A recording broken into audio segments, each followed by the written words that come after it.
Greetings of the day to all of you. Welcome to our 16th lecture in the lecture series on basic electrical engineering. Today we are going to discuss the phenomenon of resonance in AC circuits. But before we move on to discussing about resonance, I would like to have a quick recap of what we have discussed in the previous lecture. So in the last lecture we have been discussing about complex power, where we said that power in AC circuits is better quantified as a complex quantity represented as S, which is simply a complex quantity with a real part and an imaginary part. The real part P corresponds to the average power consumed by the resistive component of the load, and the imaginary part Q, known as the reactive power, refers to the energy that flows to and fro in an AC circuit due to elements such as L and C, which are energy storage elements, so elements that do not consume any energy, or they do not produce any energy. They only store energy for a while and then they release it back. So energy corresponding to reactive power only travels to and fro in a circuit. So we have complex power, we have real power, and we have reactive power, and the magnitude of complex power is also known as apparent power. We also discussed a quantity called the power factor, which is nothing but the ratio of real power upon apparent power. So power factor basically tells you that how much of the total apparent power is actually useful or is actually doing work. So it also gives you an idea of how effective your circuit is in terms of delivering useful power, and it is also represented as cos of theta. So it has values between 0 to 1, where theta is the angle between or the phase difference between voltage and current waveforms. Now since cos theta is between 0 to 1, it can have fractional values, and it can either be leading or it can be lagging in nature. Leading power factor corresponds to capacitive loads, which means that the load is overall capacitive in nature, or in those cases your Q comes out to be negative. And lagging power factor means that your circuit is overall inductive in nature, which means your Q overall comes out to be positive. So this was about complex power. Also you can represent complex power as not just as P plus JQ. You can also represent it as say the current phasor squared into the current magnitude squared into the phasor Z, that is the total complex impedance of the circuit, which you can further write as R plus JX, where I over here represents the RMS value of your current. So this gives you a real part and this gives you a complex part. So this is I square X is the reactive component Q, and I square R is the real component P. So like I already discussed that the resistive components correspond to real power and the reactive components correspond to reactive power. We also discussed the power triangles and the impedance triangles in the last lecture. Now let's move on to today's topic, that is about resonance, one of the most interesting topics in AC circuit analysis. So basically resonance is defined as a condition in which the inductive reactance of a circuit cancels the capacitive reactance of a circuit such that the circuit becomes overall resistive. So basically you are completely eliminating the imaginary part of impedance by ensuring that the capacitive inductance is equal to the inductive impedance, and automatically the circuit now behaves like a pure resistor. So let's take the case of series resonance. So you can have two types of resonance circuits. One is a series resonance circuit and the other is your parallel resonance circuit. So if we have series circuit, let's say we have an AC voltage source, and then we have a series RLC circuit. So you have R, you have L, and you have C in series, right? The voltage across the circuit is say V M at an angle of 0, and the RMS value of this voltage is, say, V, which is simply equal to Vm upon root 2. Alright. So now in this circuit, we know that once you have applied some voltage, the current that will flow in the circuit will be determined by the resistance or the overall impedance of the circuit, since it has all elements R, L and C. So the current in this circuit will be equal to the applied voltage divided by the total impedance, right? Now the impedance, if you want to calculate it, it is say R plus j omega L minus j upon omega C. So it has a real component and an imaginary component, and I can write this as Z is equal to R plus j omega L minus 1 upon omega C. Right? So this is your entire X, or your reactive components clubbed together. Okay. Now you already know that the impedance of L and C is frequency dependent, which means the impedance offered by inductor and capacitor depends upon the frequency of the source with which you are exciting the circuit. That can be 10 Hz, 20 Hz, 50 Hz, 2000 Hz, any kind of frequency. Your AC signal can have any frequency. The standard frequency that we have is 50 Hz, but an AC circuit can have any type of frequency.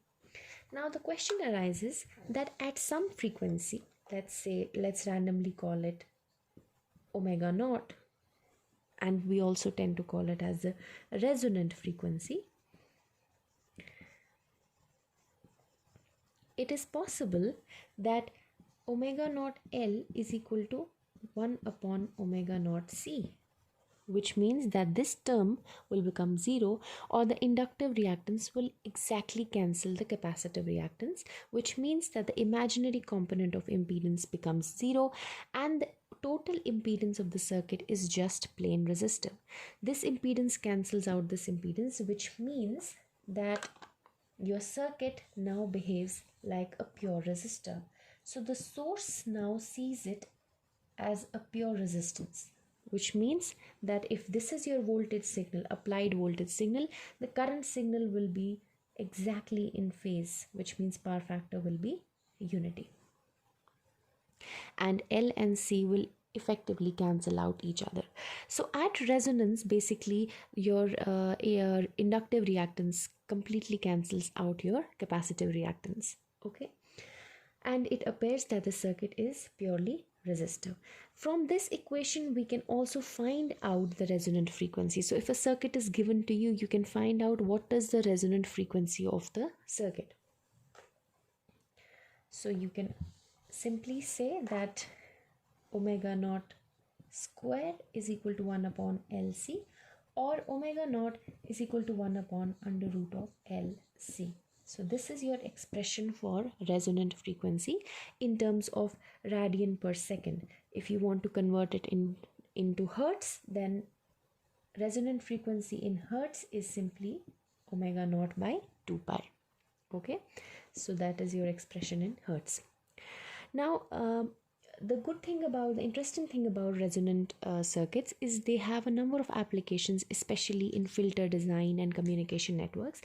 You will do filter design in greater detail in third semester when you are doing courses on a course on network analysis. But I will also give you some brief idea. I don't want to overburden you since it's your first semester in electrical engineering, so we have to draw a very fine line while discussing resonant circuits with you. We have to make sure we don't go into too much detail that confuses you. So yeah, we were discussing about the circuit behaving like a pure resistor at the resonant frequency because L and C effectively cancel out each other. Now we already know that now the circuit is a pure resistance. So what will be the effective current flowing in the circuit? Let's say the RMS value of current in this circuit will be simply equal to the RMS value of voltage divided by the total impedance, and we know the total impedance is simply just R because L and C are cancelling out each other. So this is the current flowing in the circuit. Also at the time of resonance, when this current will flow, it will produce a voltage drop over here. It will also produce a voltage drop over here, and it will also produce a voltage drop over here. So what is the voltage drop produced by this current I on the resistor? It is simply equal to the applied voltage. V is equal to IR, because the total drop produced together by L and C is 0, because this is behaving like a short circuit together, which means that the drop produced by this current across L will be equal and opposite to the drop produced by this current across C. So let's see what is the voltage drop across the inductor. So voltage drop across the inductor is equal to the current into the impedance, say J omega L. Okay, so we also know that I is equal to V upon R. So it is V upon R into omega L. V is the RMS value of the applied source voltage, right? So this is the magnitude. If I want to just find the magnitude of voltage across the inductor, it is going to be simply just forget about J because it's the direction. This is going to be V omega L by R, but omega is omega naught, because we are discussing, all this discussion is for the resonant frequency. So at the resonant frequency, this is the current that is going to flow in the circuit V by R, because the circuit is only resistor, and this is the drop produced across the inductance. Now, if I want to find the magnitude of voltage across the capacitor at resonance, it will be simply the current flowing in the circuit. It's a series circuit, so the same current is flowing everywhere, into minus J upon omega C. This is not the magnitude, this is the whole capacitor voltage with direction and everything. Obviously, the negative sign tells you that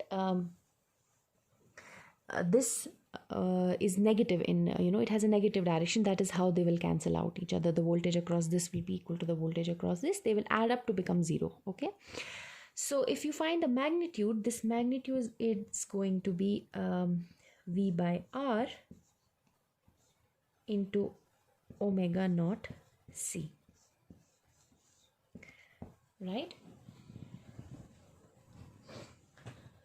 So we know that if you just compare, you know that omega naught L is equal to 1 upon omega naught C at resonance. So automatically voltage across the capacitor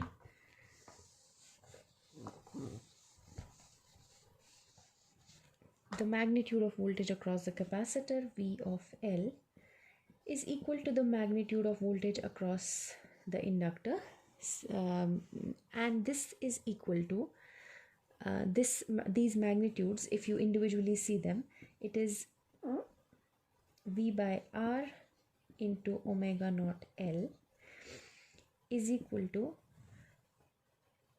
V by R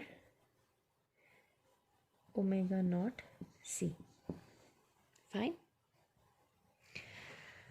Now, there is an interesting thing that you need to know, that this voltage, this magnitude of this voltage can even become greater than the applied voltage,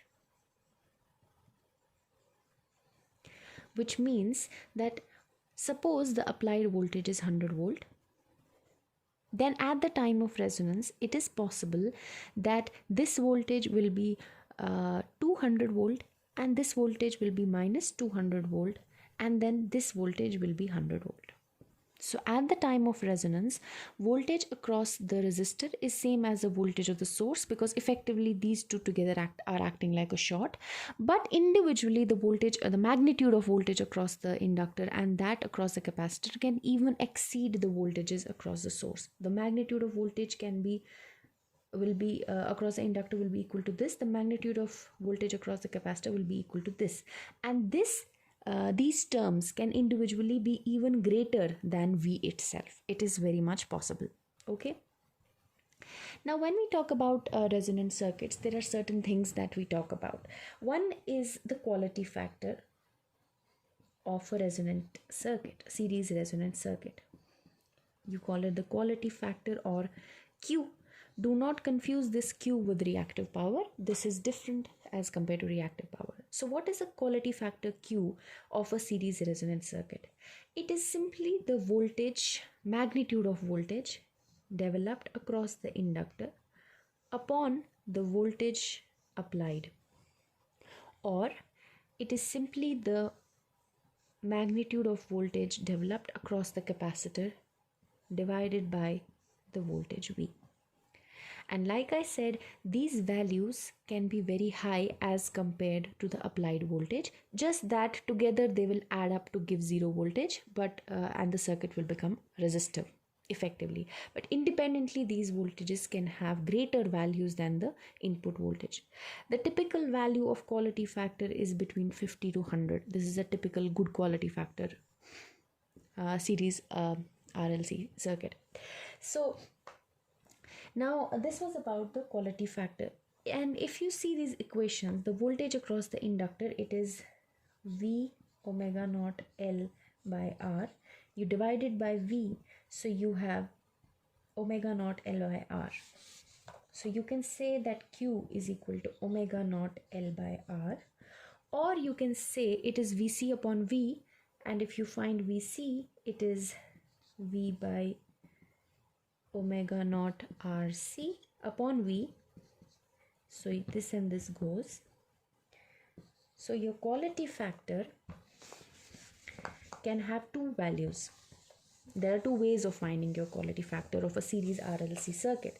So quality factor Q is equal to VL upon V is equal to omega naught L by R, or you can also say it is magnitude of VC upon V. These are equal, right? And this is equal to 1 upon omega naught RC. You can even substitute the value of omega naught, because you already know that for a resonant circuit omega naught is equal to under root of LC. So substitute it either in this or substitute it in this. You will get Q is equal to 1 upon under root LC into L by R. So this becomes 1 upon R under root L by C. If you want to find out quality factor just in terms of R, L and C, you can definitely find it to be this. So quality factor is either omega naught L by R, or it is 1 upon omega naught RC, or it is 1 upon R into under root of L by C. So this was about quality factor. Now, why did we find quality factor and what is the significance of quality factor? We will come to that as well. So this brings us to something called as the frequency response.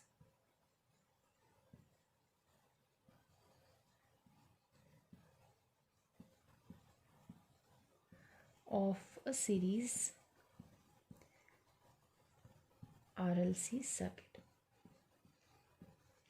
Now basically frequency response, you will study it, like I said, in more detail when you do network analysis, and when you are well equipped with mathematical techniques such as Laplace transforms, which you will study in mathematics in later semesters. But for now I will try to simplify frequency response for you a little bit, so that you can understand some basic concepts of a frequency response of a series RLC circuit. So we had a series RLC circuit whose impedance was R plus J omega L minus 1 upon omega C. And this reactive impedance, let's call it X, is omega L minus 1 upon omega C. Or you can say that the total reactive impedance has two parts. One is the inductive impedance, and then you can simply add it to the capacitive reactance, but the capacitive reactance is always negative, right?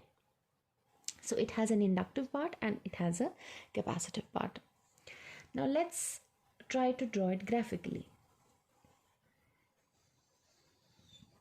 I want to see how the inductive reactance of my circuit and eventually how the impedance of my circuit will change as I change the frequency. So that is the frequency response of a series RLC circuit, which means that I see the behavior of the circuit, whether I want to see it in terms of reactance, impedance, current, whatever.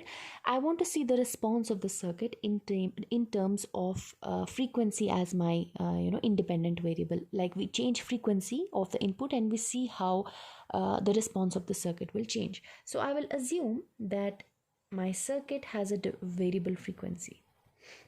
If my circuit has a zero frequency, which means it is a DC circuit, applied voltage is DC, then omega L is automatically zero, which means that XL is zero.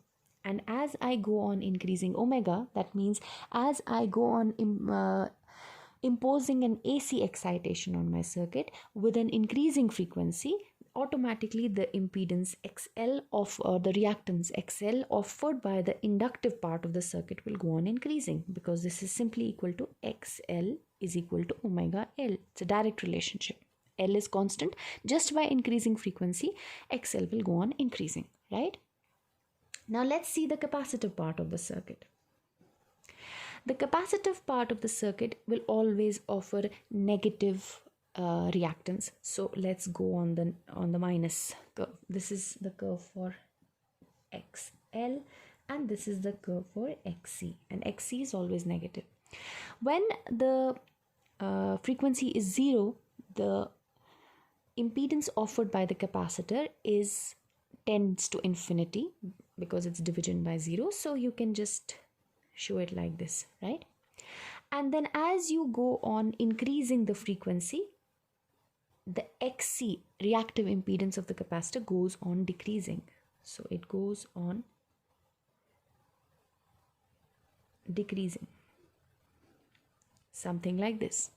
And only at omega equal to infinity can this value hit a zero. So again, it never touches the axis, neither here nor here, right? So this curve over here is the curve for XC is equal to minus 1 upon omega C. As I go on increasing frequency, this is how this curve will vary. At some frequency, okay, at some particular frequency, XL will become equal to XC. So that means this is the value and this is the value, and at this point these two values are equal. So total impedance offered by these two will become zero. Just the reactive part will become zero. Obviously there will be resistance. So this is your resonant frequency, right? Now this was plotting just the reactive part of your impedance. Let's now plot the total impedance, Z.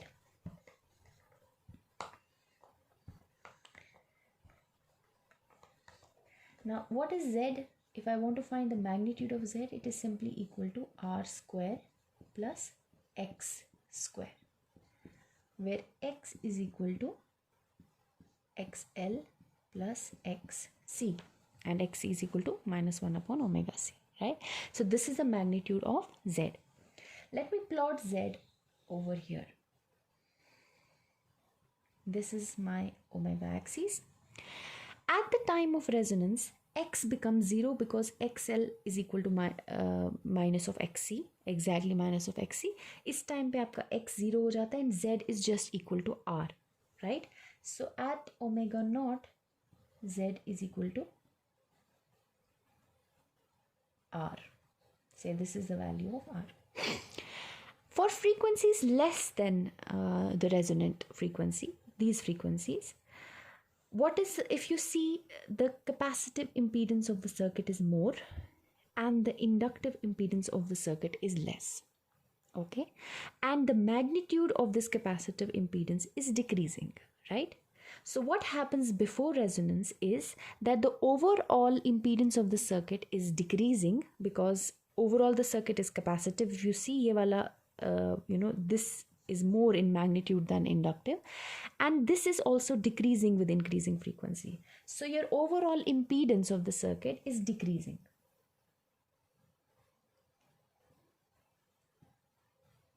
But the circuit in this region is net capacitive.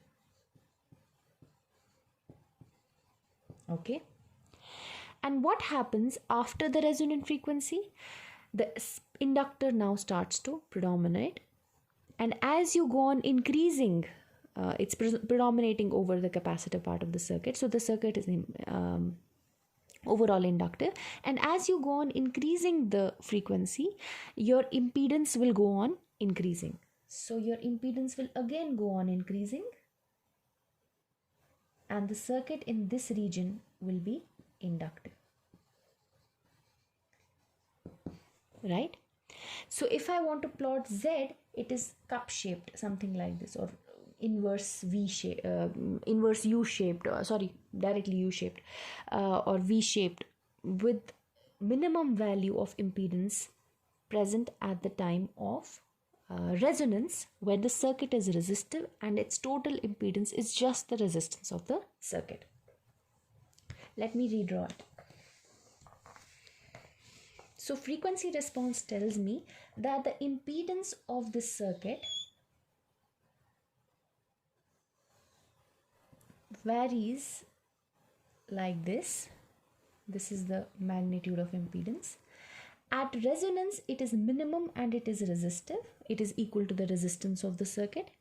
And before resonance, for all frequencies less than the resonant frequency, the circuit is capacitive in nature. The impedance is decreasing as you go on increasing the frequency. And after the resonant frequency, the circuit is inductive in nature, and the impedance of the circuit goes on increasing. So minimum impedance offered by the circuit is at the time of resistance, at the time of resonance, and it is equal to the resistance of the circuit.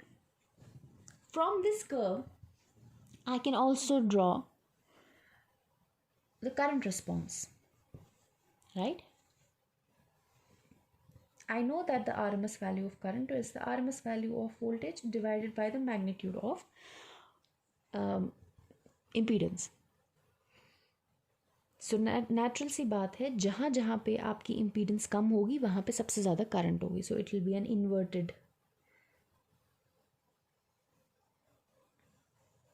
something like this, right? At omega equal to 0, the impedance offered will be by the capacitance will be very high, almost infinity, because of the minus 1 upon omega c term. It will offer almost a open circuit, and the current in the circuit will be 0. So gradually, as you go on increasing the frequency, this capacitive impedance will go on decreasing, which means that your circuit current will go on rising until you reach a point where the circuit behaves just like a pure resistor, and there will be minimum impedance and maximum current in the circuit at the time of resonance. Maximum current flows in the circuit, and after resonance, the circuit will now be inductive in nature. And as you go on increasing the frequency of the excitation, frequency of the applied voltage, in this part, in the inductive part, omega L will go on increasing, impedance will go on increasing, which means obviously the current will go on falling. More impedance means current is falling, so on. And only when you hit omega is equal to infinity, only then it can drop to 0. So this curve doesn't really touch 0. It touches 0 over here, but it doesn't touch 0 over here, right? So this is the curve for current. This was the curve for impedance. This was the curve for current. And this is your omega naught at resonance. What is the value of current at the peak? It is, because the circuit that time is purely resistive, so it is applied voltage divided by applied resistance. Okay. Now, if you see the series resonant circuit, you will observe that this is your circuit, right? You have an AC source, you have a resistance, you have inductance, and you have a capacitance, right? This is your circuit. इस circuit में जो भी active power होगा ना, it will be equal to I square into R, right? Active power, real power, whatever you want to call it. Real power is also active power, average power, P, That is also called as active power. So the active power or real power will always be equal to I square R. When will this power be maximum? It will be maximum when I is maximum, right? So at this point, at resonance, the impedance of the circuit is minimum, the circuit is purely resistive, the current flowing through the circuit is maximum, and the real power dissipation in the circuit is also maximum, right? When the current is peaking. And that real power dissipation, you can say it is equal to I square into R, right? Or you can also say that I is equal to V by R that time. So this is equal to V square by R, right? So power, this is the current in the circuit, and power in the circuit at that time will be equal to V square by R, and this power is also maximum because current is maximum. And this was about the resonant frequency. This happens at resonant frequency. Before this, the circuit is capacitive. After this, the circuit is inductive. Now, there is an important definition again in these circuits. That is half power frequencies. There are some frequencies defined in the circuit. So, say this is the maximum current that can flow in the circuit, I, right? And at some frequency, some current will flow that will be equal to I by root 2, right? Some current, don't confuse it with RMS and peak values, okay? Don't confuse this root 2 with RMS and peak values. There will be some current which at some frequency the current will be 0, then at some frequency the current will be 0.1, at some frequency the current will be 0.2 times I, and finally at resonance the current will become I, right? But at some given frequency the current value will be I upon root 2, or you can say 0.707 times I. These frequencies, when the current is 0.707 times the current flowing at resonant frequency, these frequencies are called as the half power frequencies. They can happen on the inductive, on the capacitor side, these frequencies, as well as on the inductive side, because the curve is like a hill, so it crosses this at 2 points. So omega naught is the resonant frequency, and omega 1 and omega 2, they are your half power frequencies.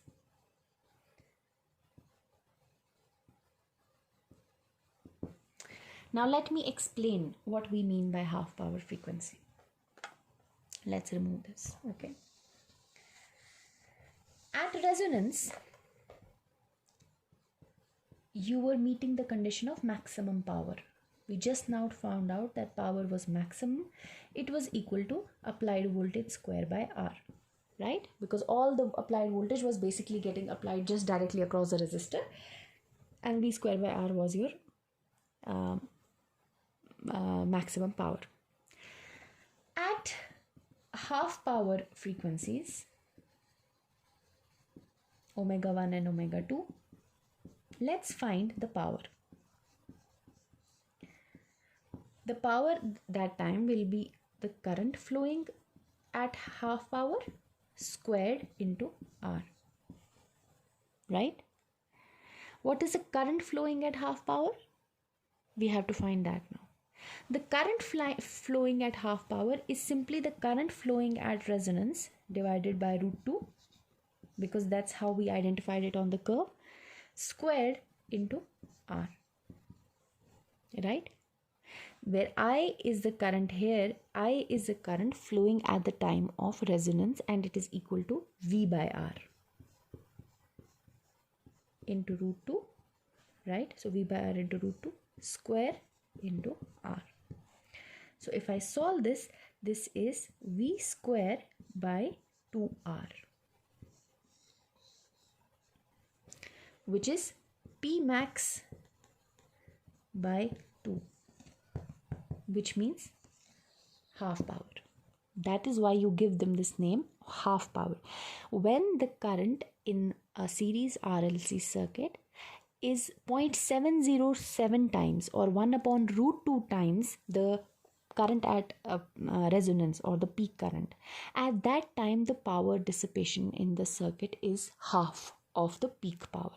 तो resonant frequency पे current peak पे होती है और resonant frequency पे power maximum होता है, और हाफ पावर फ्रीक्वेंसीज पे पावर हाफ होता है, और करंट जो होती है वो पीक करंट की डिवाइडेड बाय रूट 2 होती है. ठीक है. So this again brings us to another few terms that are important in the frequency response of a series RLC circuit. So you have this kind of a response, right, of current. Current has a peak value. Let's say it is I mean maximum RMS value, which is equal to V by R. And it also has, there are two more frequencies that are of interest, that are omega 1 and omega 2, which are known as the half power frequencies. At these frequencies, your circuit is not in resonance. It is either, if you're at omega 1, then the circuit is capacitive, or if you're at omega 2, then the circuit is inductive. And at these two frequencies, the power dissipation in the resistor is half the power dissipation at the time of resonance. And the current flowing in this circuit is I upon root 2. Fine. Now there is one more term that you call as bandwidth. Bandwidth, or you may call it B. It is equal to omega 2 minus omega 1, which means this width is called as the bandwidth. Okay. And the interesting thing is that bandwidth is also related to quality factor, which we have discussed previously.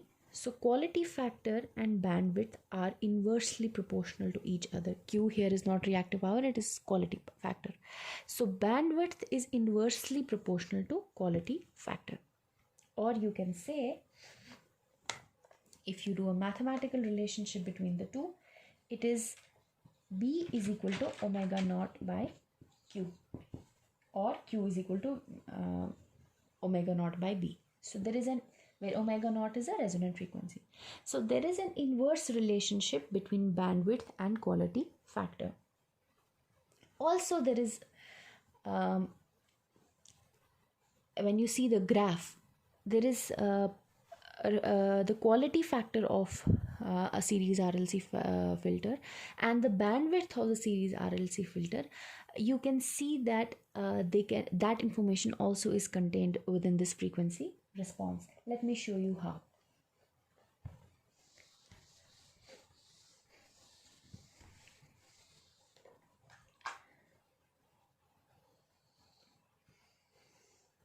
This is one circuit, one series RLC circuit. This series RLC circuit has a high quality factor, or you can say the sharpness. The quality factor measures the sharpness of the curve. The sharpness of the curve is high, right? And the bandwidth, because B is inversely proportional to Q, the bandwidth is less. So this bandwidth is narrow. If this is the peak value, this is the half power values. So the bandwidth is less, but the sharpness of the curve is high. What does this mean? It means that suppose you are designing a filter, यानी कि आप ऐसा circuit design कर रहे हो. I don't want to go into the details of filter design because it will confuse you. But this tells me that this kind of a series RL circuit is very selective in nature. It has very high selectivity. Let me explain. It means that this circuit will draw very high currents at resonant frequency, and then for frequencies other than the resonant frequencies, it will draw very low currents, or you can say it will not draw any current. जितना sharp circuit होगा ना, उतना वो, इससे भी sharp होगा तो it will be like this, something like this. Sharp circuits or selective circuits are those circuits which draw very high currents as resonant and almost negligible current negligible currents at other frequencies. They have very small bandwidth. That means that they can allow currents to flow only for a small restricted range of frequencies. सिर्फ इतनी range of frequencies में appreciable currents flow करेंगी. They are very selective towards which frequencies they will allow to pass. These are sharp RLC circuits, or you can say circuits with high quality factor and low bandwidth.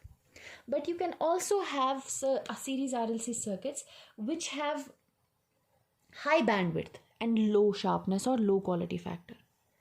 Circuits which will look like this. Something like this. So this kind of a circuit, ये इसकी maximum current है और ये इसकी bandwidth है. They have high bandwidth but low sharpness. They're not sharp curves. They're not very sharp curves. They are flattened, slightly flattened curves. It means that such kind of curves, they have high bandwidth, which means they will allow a large number of frequencies to pass. They will allow currents to flow corresponding to a large number of frequencies. They will not be very selective, but the curve will not be very sharp, and their range of operation will be over a large, the bandwidth will be large number of frequencies will draw currents in the circuit. और कोई जैसे अगर आपको कभी ऐसा filters में क्या होता है, you sometimes you want to restrict some frequencies, जैसे कम्युनिकेशन सिस्टम्स में होता है, आपकी कुछ ही frequencies you want to capture and rest frequencies you want to you just want to not allow them to flow. तो in that case suppose ये वाली frequency आप नहीं चाहते हो flow करना, तो if you see the sharp curve, it will almost draw no current. So it's very selective. ये सिर्फ इन frequencies को flow करने देगा. The sharp curve will offer very good selectivity. It will not allow any current to flow corresponding to the undesired frequency. But the high bandwidth curve, it will allow more current than the sharper curve. At the same time, जो आपका ये blue वाला curve है, which has a higher bandwidth, ये आपको एक ज़्यादा band of frequencies को allow करेगा. So it actually depends what is your application. Some applications you would want that this big range of frequencies should travel, and remaining should not be allowed to travel in the circuit, should not be allowed to pass through the circuit. So that time you can choose a blue curve. But if sometimes you may want that you are very selective in your frequency, you want only one frequency to flow, that time you will take a sharp curve. So the black one, let's call it 1, and the blue one, let's call it 2. The quality factor of 1 is much greater, or the sharpness of 1 is much greater than that of 2, and the bandwidth of 1, which is this much, is much lesser than the bandwidth of 2. Q2, bandwidth of Q2 is much large, which means sharp curves with low bandwidths are very selective. They allow particular frequency to flow, and other frequencies they completely block.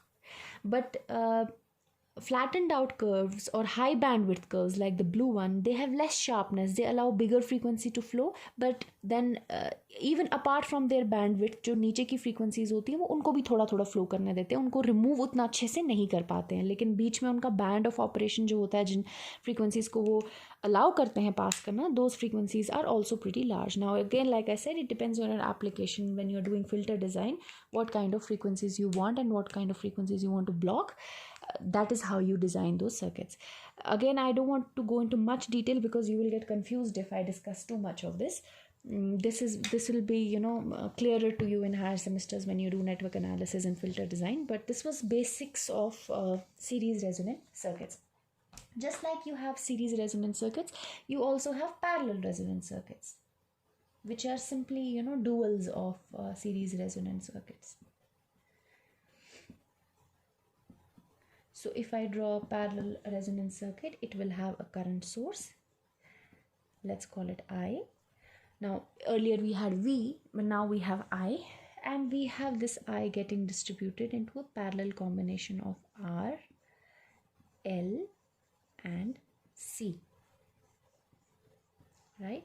Once this current enters the circuit, it will develop some voltage across these elements, common voltage because they're in parallels. The voltage that it will develop will be equal to I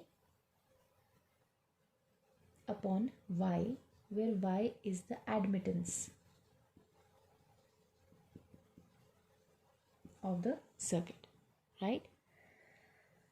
Now, this admittances in parallels, it's very easy to calculate the admittance, right? Because in parallels, your admittance of the circuit is simply sum of their inverses. So 1 upon R plus 1 upon j omega L plus,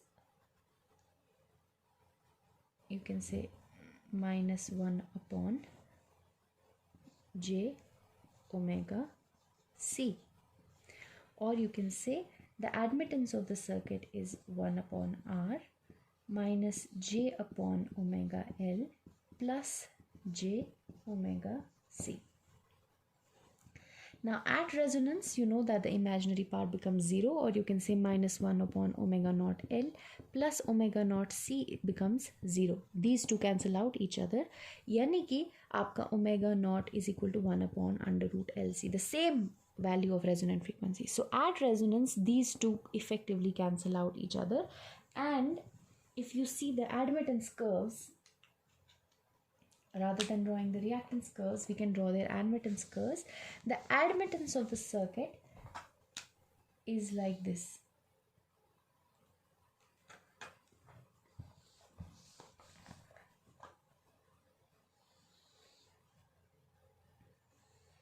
This is omega. The admittance of the offered by the inductor is minus 1 upon omega naught L. Minus 1 upon omega L is the inductive admittance YL. So when frequency is 0, it is minus infinity, and then it tends to infinity, tends to 0 like this. This is the inductive impedance, and the capacitive impedance, if you see, it is omega C, and it is like this, right? So this is omega C YC, and this is YL minus 1 upon omega L. At some value, they become equal, and that is your resonant frequency. Before the resonance frequency, your circuit is inductive in a parallel resonance circuit. You see, it is the admittance is more inductive, and after the resonant frequency, your circuit is more capacitive because the admittance is more capacitive in nature. So we can draw the overall admittance of the circuit.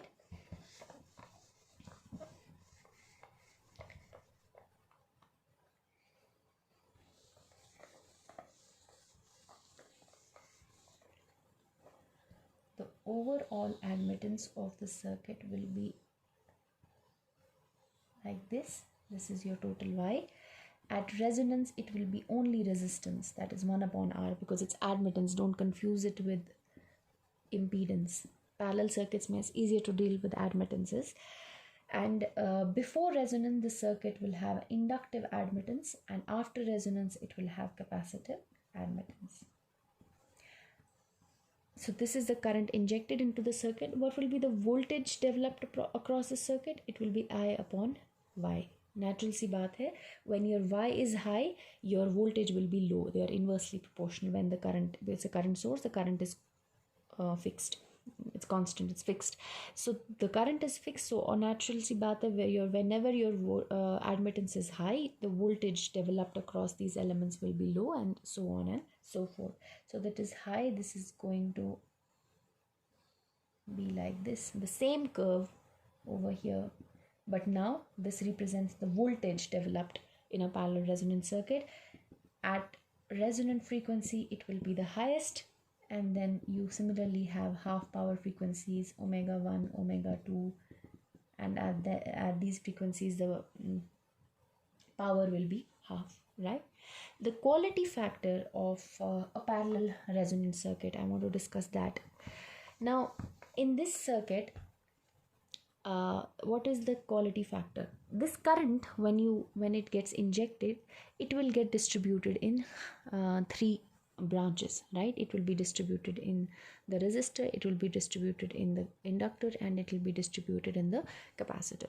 At resonance, these two will cancel out each other, which means that their admittances will be equal and opposite, and the circuit overall will behave resistive, right? So what happens is that at resonance, this current I is going to go all together into the resistance, and some current can flow in the inductor, but an equal and opposite current will flow in the capacitor, such that they will cancel out each other.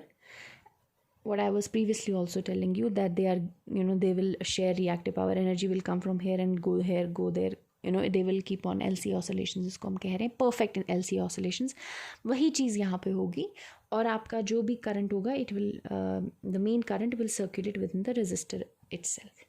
So what is at resonance, what is the current flowing in the inductor? Let's call it IL, right? The current flowing in the inductor will simply be equal to voltage across the resistor, inductor and capacitor, एक ही voltage है, right? Into admittance, right? What is the voltage right now? The voltage is simply equal to the voltage here is simply equal to I into R, because all this current at resonance is going to flow in the resistor. So this is I into R. And what is the admittance of the inductor? It is equal to omega L, 1 upon omega L, right? So if I find out the magnitude of IL divided by I, that is R upon omega naught L. This is at resonance, and this is my quality factor. And it is, again, it can be much higher. This current can be much higher than this current flowing through the resistor, the main current, but it will be equal and opposite to the capacitor current, such that this whole current will go into the resistor, which means if this is 10 ampere, this is 10 ampere at resonance, this over here can be 50 ampere, and this can be minus 50 ampere, such that they will cancel out each other, and all this 10 will go into the resistor, right? And the ratio of inductor current, magnitude of inductor current divided by the actual current, the total injected current into the circuit, is your quality factor. It is inverse of the quality factor that you had with series resonant circuits, because there it was omega naught L by R. Here it is R by omega naught L. And if we do it in terms of the capacitor current, let's find the capacitor current, the magnitude of capacitor current. It will be the voltage across all these elements. We are doing all this analysis at resonance. Voltage into the admittance of the capacitor. Voltage is simply I into R, because the whole current I is flowing into the resistor, I into R, and the admittance of the capacitor is equal to omega C. So if I see magnitude of IC upon I, it will be equal to omega naught RC, and this is also equal to the quality factor, because the magnitude of IC will be equal to the magnitude of IL. They have different signs, but they have the same magnitude, which means that the quality factor in a parallel resonance circuit is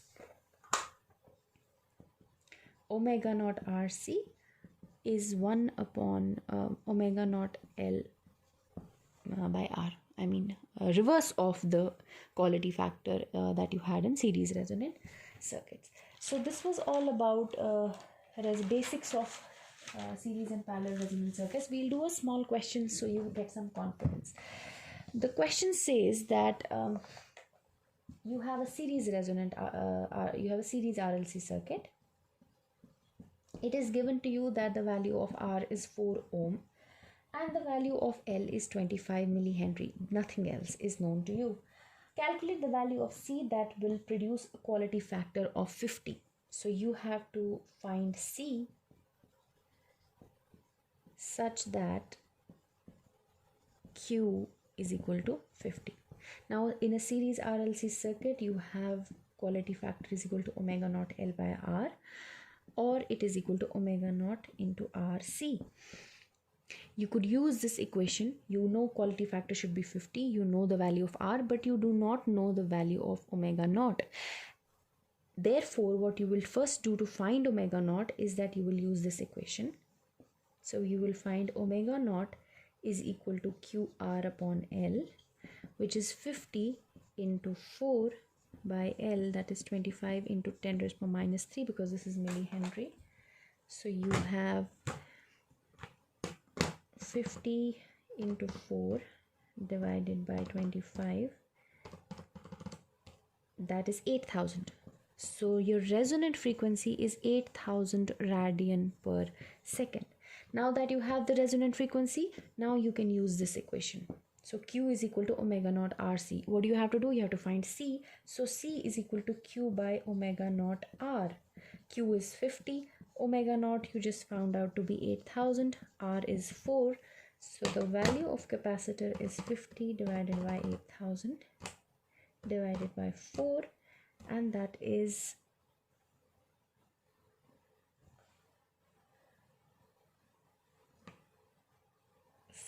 this is not omega naught RC, this is 1 upon omega naught RC, because it's a series RLC circuit, not a parallel RLC circuit. Okay, so some changes here. You got, because this equation is correct, so you got omega naught is equal to 8000 radian per second. So C, if you want to find, C is equal to 1 upon Q into omega naught into R. So it is 1 upon 50 into 8000 into 4. So that is 1 upon 50 divided by 8000 divided by 4, and that is, if you want to find it in microfarad, so multiplied by 10 raised by 6, so that is 0.625 microfarad.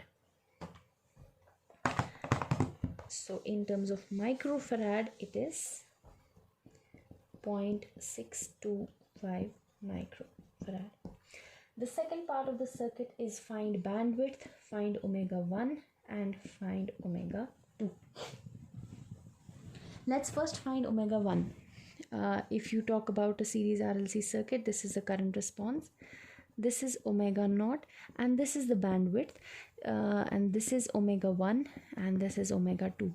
So if this is the bandwidth B, it is equally distributed about the resonant frequency. So this is B by 2 and this is B by 2.